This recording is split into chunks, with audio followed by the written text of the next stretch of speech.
আয়োজিত আজকের ইফতারি মাহফিল আমাকে আমন্ত্রণের জন্য আমি আরজু ভাই এবং জহিরুল ইসলাম ভাইকে ধন্যবাদ জানাচ্ছি এবং উপস্থিত সুধী মণ্ডলী সবাইকে আপনার সালাম জানাচ্ছি।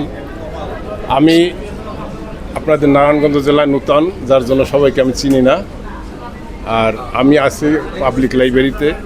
আমাদের পাবলিক লাইব্রেরির স্লোগান হলো পড়িলে বই আলোকিত হই, না পড়িলে বই অন্ধকারে রই। তো আমি ওইটা নিয়েই কথা বলবো।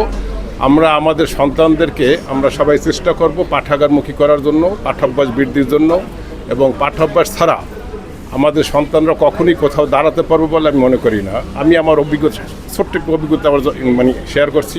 আমার একটা ছেলে একটা মেয়ে।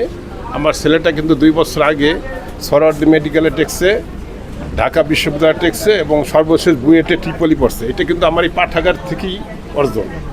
ওদের পাঠাভ্যাসটা আমি এমনভাবে তৈরি করছি, সে সব জায়গায় টিকছে, 3 জায়গায় পরীক্ষা 3 জায়গায় টিকছে। তো আমরা আমাদের সন্তানদেরকে যদি সেইভাবে তৈরি করতে পারি, পাঠাগারমুখী করতে পারি, অবশ্যই সে ভালো জায়গায় টিকবে। এবং এখন দেখা যাচ্ছে বর্তমানে বেশিরভাগ সন্তান ছেলেমেয়েরাই ডিভাইসমুখী হচ্ছে। এইটা আমরা গার্ডিয়ানরা যদি সবাই খেয়াল রাখি, আমি আশা করি এটা হবে না।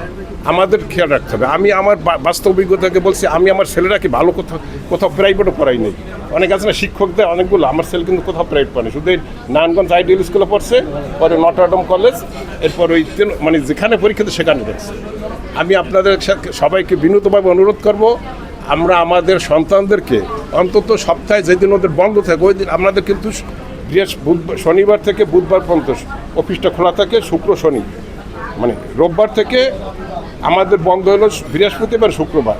শনিবার খোলা রাখা হয়েছে যারা সরকারি চাকরিজীবী তাদের পড়ার জন্য, যারা শনিবার গিয়ে যারা তার জ্ঞান অর্জন করতে। তো আমরা আসুন আমরা সবাই চেষ্টা করি আমাদের সন্তানদের সপ্তাহে একটা দিন আমরা নিয়ে যাই পাঠাগারে, এবং আমাদের মানে লাভের জন্য। আমি এই সবাইকে অনুরোধ করবো আবারও সবাই